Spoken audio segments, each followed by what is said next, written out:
everyone, my name is Lisa Jett, and so today I'm gonna be telling you my story that I made, which I know I haven't really done many like story videos lately because that is kind of what I started off with my channel and kind of grew to some more darker things, but it's just I don't know, just kind of wanted to diverse into some other things, but I'm getting back into it, so yes, I hope you like it. Also, sorry if I'm like really quiet. I'm right now with my mom and my grandmother in a hotel room because girl weekend, so just trying to be a little bit quiet.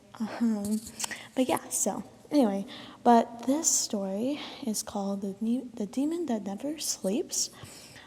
And so I guess let me just give you a bit of an intro. So there is this queen, and she rules this country, and this is her point of view. Okay. Go away, the queen screamed in agony. This is the third time you shooed a reporter away. Is that really necessary? You want your country and your leadership and legacy to continue, right? Asked a noisy reporter. Yes, I would love to help my country. That's why I am queen. But the problem about people is they don't want to follow the process. They don't want to wait. They don't want quality. They just want quantity. They want it now, and I would definitely,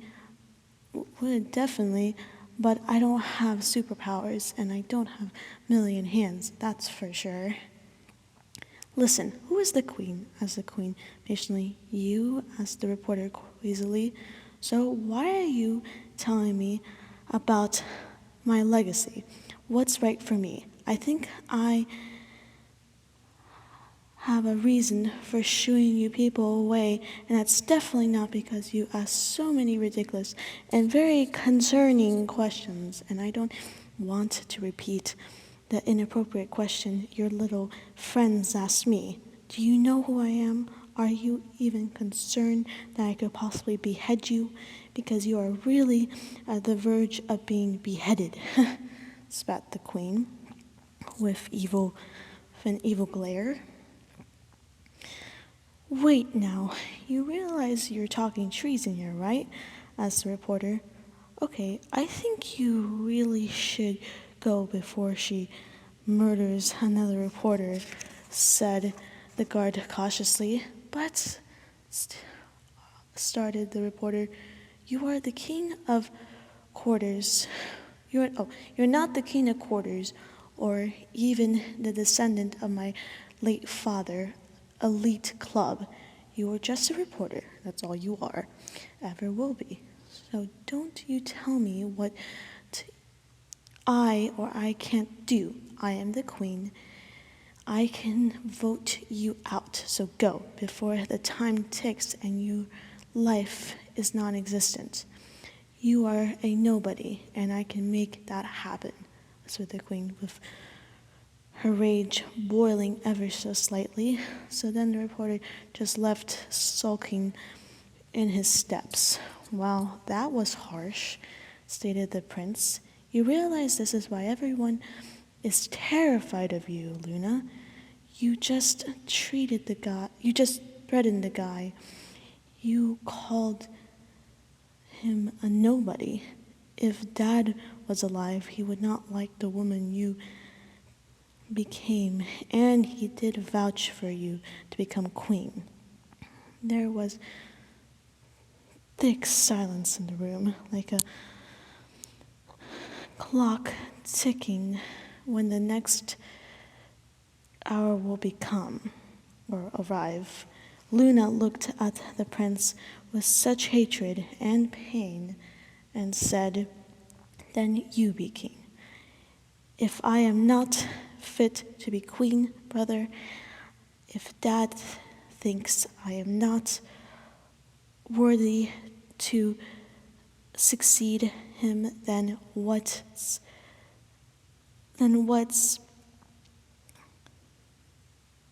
the meaning to anything? What was the point of me existing if my own family thinks I am washed up and an unworthy person and successor to the throne? But that's not what I was, the prince shouted, but Luna left without a word. She came to her room and packed her bags and told the prince he will be the next king. But I'm not ready. Dad believed in you. Why? How, after so many years? Asked the prince, concerned. Listen, you're right. I have never been able to accomplish my country's goals. I am always stressed out. I never feel like I can breathe, and I keep telling myself that he's still here, that he would approve, but I know he wouldn't, and it affected me so much. He was such a good man.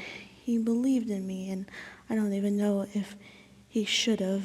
He was my rock, and now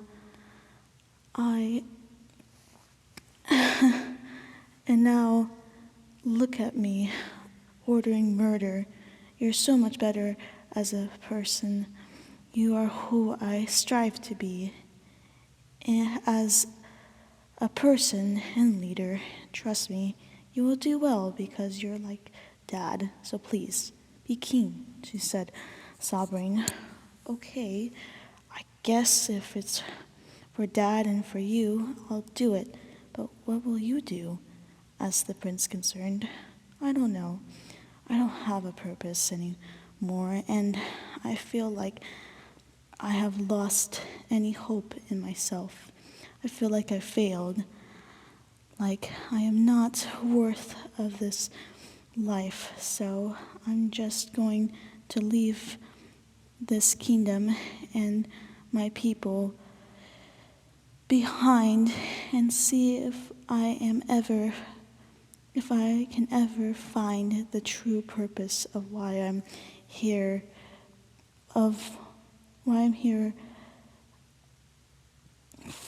of me being happy so that I can be happy.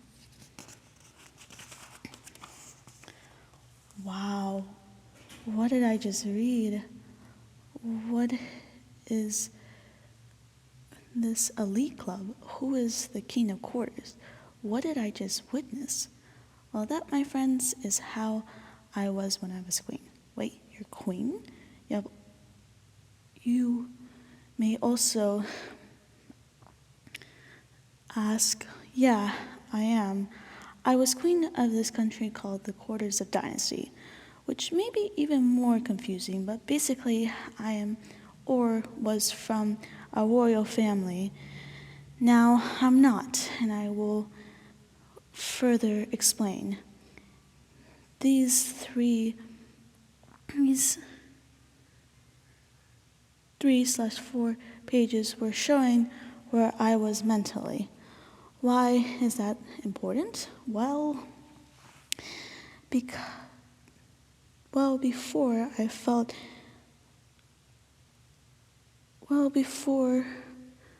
I tell you my life story, before I tell you anything that is factual, I have to tell you the foundation, the starting points of the story, the reason why I'm telling you the story, how I felt about myself and how I projected this to other people, how the way I felt made me rotten, made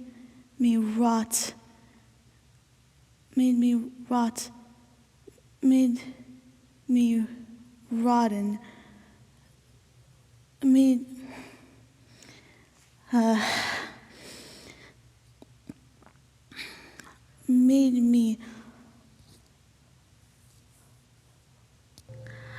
how it made me to be queen. I'm sorry. this is a lot. And etc. Why? Well, I was stressed. I was annoyed at all. I was annoyed all the time, and it affected my leadership. I felt like I was a villain and I was a villain of my story, and to show how I grew and to show how it all happened. So now that the sappy stuff is out of the way, now let's get down to the logistics. My name is Luna Quarter. My father was Charles Quarter the Third. Grandfather Louis Quarter the First and Uncle Stephen Quarter the Second all were great leaders, especially my father. He was an amazing leader and an amazing man. And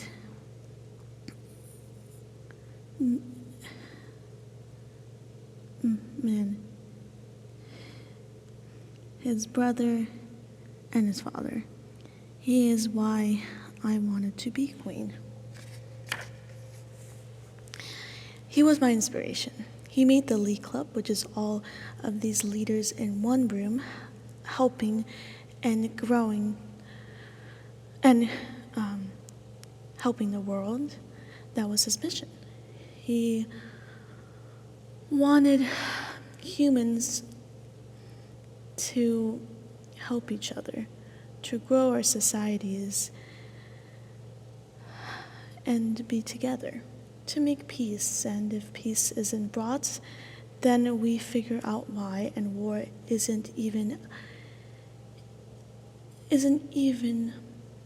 an option to the problem. He wanted genuine peace.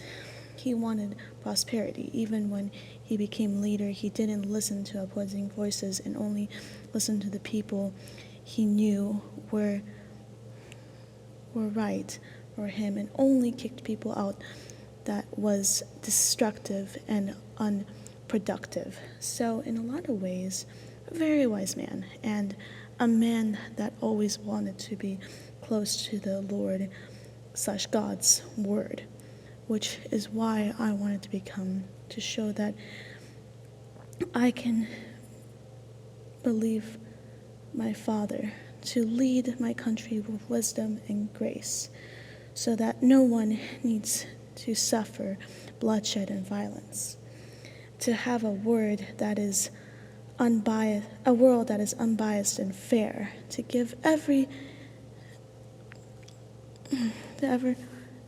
skin color, to give every skin color, sexuality, and person a chance to be equal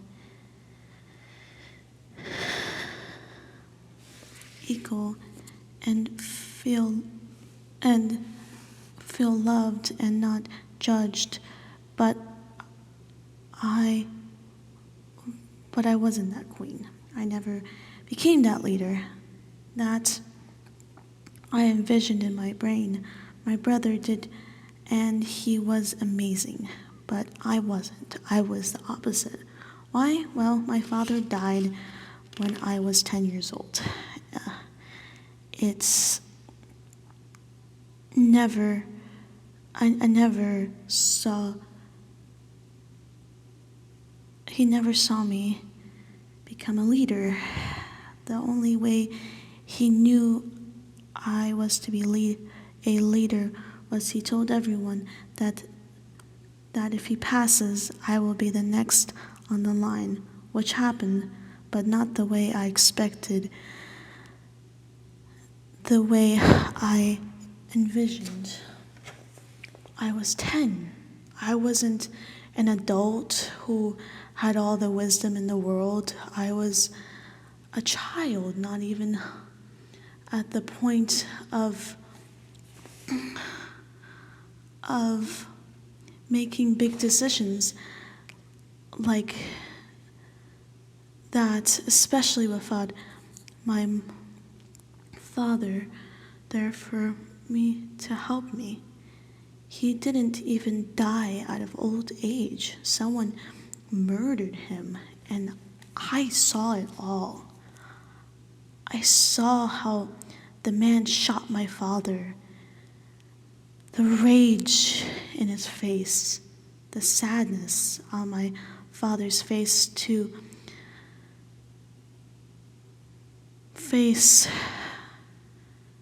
know this was his last moments, and the last words he told me was, "Luna, you are now queen. You are my successor. You are leader, not a child anymore. You are now going to be on your own. You won't have me, but I will still be with you, even if you don't know it. You will do well. Just trust your gut and do it. Let your emotions, don't let your emotions override your consciousness." Then he closed his eyes and passed away in my arms. For a couple of moments,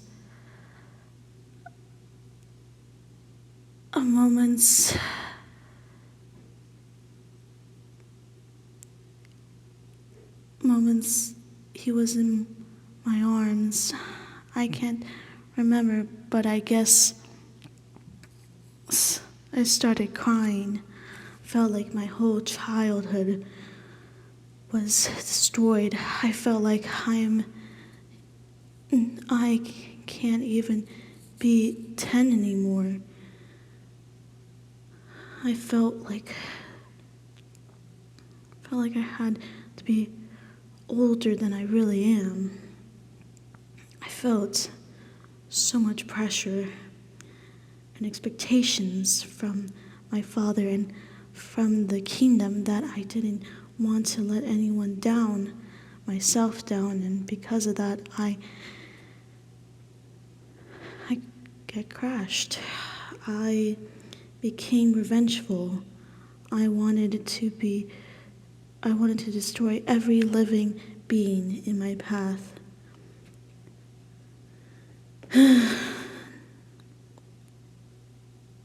None will take my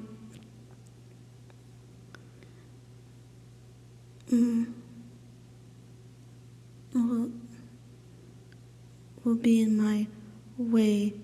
No one will be in my way from me. Even if I'm the last one standing, no one will take my throne. I had so much hatred, so much pain, that I felt like I couldn't even breathe. Felt like my youth was gone. I didn't feel like I can lean on anyone, and that's why I envy my brother. Was because he was always with my mother. He always had help, but I didn't. I felt like he was destined to be king while I was swallowed by the storm, which is what happened. I was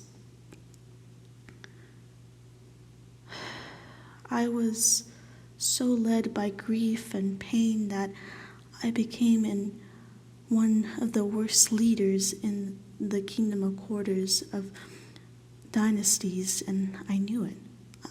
I knew that this is not what my father wanted me to be. Even I didn't dream of being like this, but because I was the king.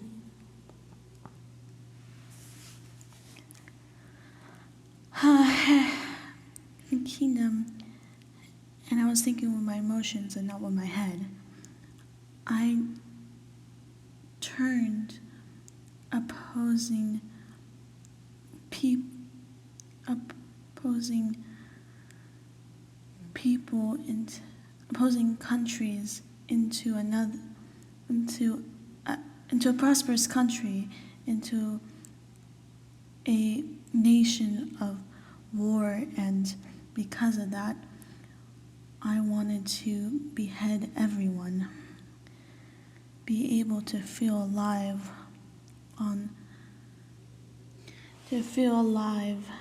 once more. But to be honest, I only felt worse. Wow, you may say, what a shocker. No one ever kills someone and says they felt good. But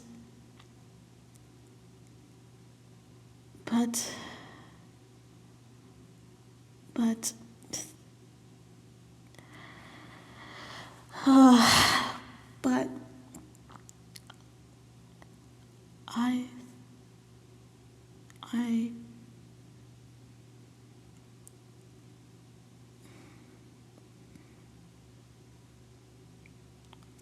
I thought so, but I still felt worse. Which you're right, but that was a very dark time in my past, that when I finally gave in and gave my brother the throne, felt like I could breathe, like I wanted to be leader, but I felt almost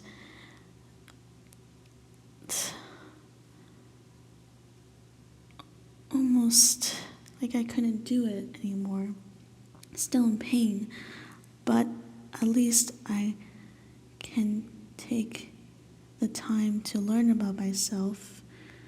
So that's what happened. So what happened next? Well, I left.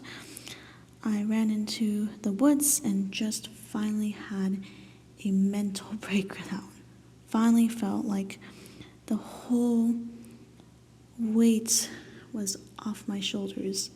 Felt like I could get those childhood years back. So for 3 years, I suffered being alone. I felt to the point that because I didn't have a purpose, I didn't live how I thought I wanted to, that I will die, and I thought I deserved it.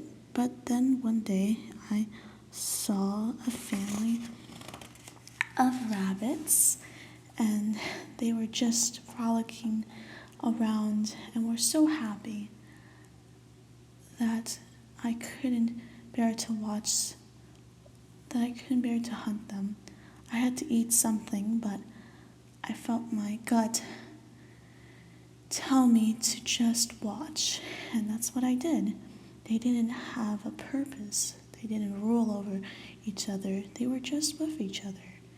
They played, they had fun with each other. They didn't have they weren't perfect.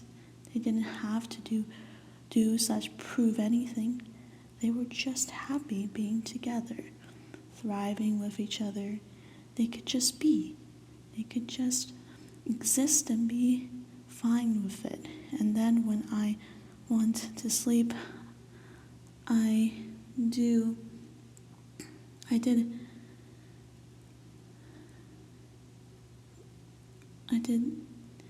dream of my father and my mother and my brother, and they all were just there, nothing more.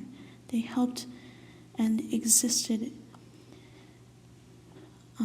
because it wasn't their job, but a choice that they were happy to have.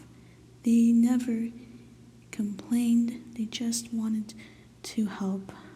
And even if it wasn't perfect, they still had a smile on their face. And from then forward, I realized that I didn't have to be like my father. I could just be me, the best version of me, and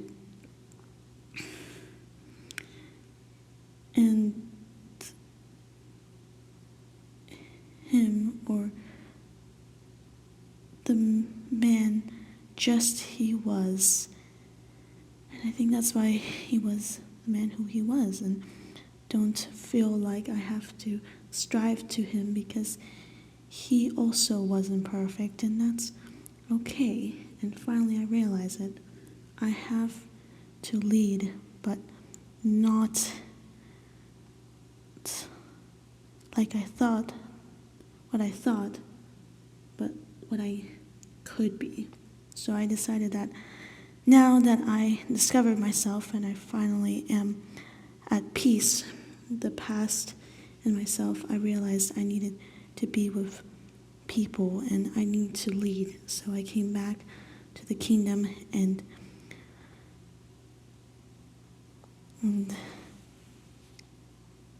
saw a country of destruction. My brother, who I haven't talked to in 5 years, dead. My mother, dead.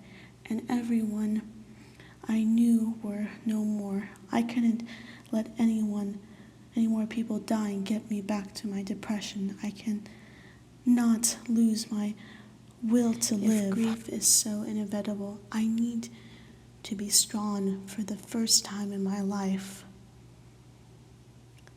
I need to show that this lineage of a family will live on. That's why Dad wanted and my brother and everyone. So I came back to the throne and is trying to make a peace treaty with the opposing forces to stop the war, to gain my people's trust back, which took a long, many years to heal what I did and what happened to me. But at last, I'm finally at peace. After many years of struggling, I finally connected with God. My nation is prospering, and I do still grieve for my family and the people that I hurt. But I finally moved on, and I am so happy, genuinely happy. Really happy. Thank you for listening / reading and the end. So that was a long one, like usual. Sorry guys, I like making long videos, I like to talk. But yeah, I hope you enjoyed it. It was kind of hard to read because my handwriting's interesting, but also I felt like I had to make this story because, you don't have to be perfect, and you do have to, especially if you do care about your family, obviously you should grieve, you should give time to grief, but at the same time you have to accept it. You have to understand that sometimes not everything will go perfect, but that's okay. And that's why we're here, to grow and to learn and to thrive. So I hope that helps. I know this is a bit deeper than some of my other videos I've been making lately, but I just felt like I had to do that because sometimes deep stuff really helps, especially because a lot has been happening in the world, a lot has been going on, lots of new things happening, new perspectives thriving, and that's what we're all about, change, Anyway, that was a lot, but I hope you like it, and bye.